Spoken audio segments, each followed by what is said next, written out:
Martedì 2 settembre, Sant'Elpidio Vescovo.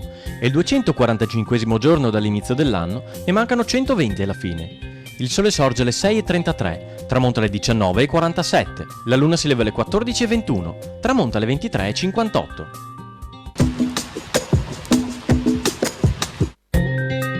Proibito ai giustizieri di aumentare il prezzo di carni, olio e maiale senza il consenso del Doge e dei suoi consiglieri.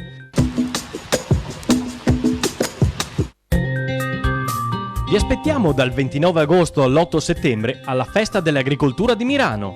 Spettacoli, ballo country, esposizione di mezzi agricoli, rassegna di cavalli e bovini. Domenica 31 inaugurazione con sfilata dei cavalli, festa della trebbiatura e lancio dei paracadutisti.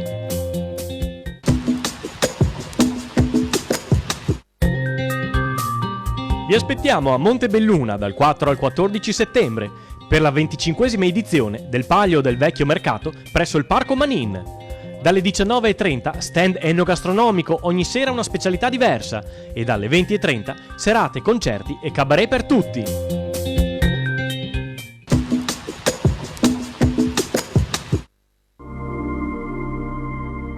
Le previsioni per domani: nuvolosità irregolare con addensamenti specie al mattino alternata a schiarite. Precipitazioni: fino al mattino probabilità medio-bassa di precipitazioni, da sparse locali in successivo aumento. Temperature in rialzo, specie nei valori massimi.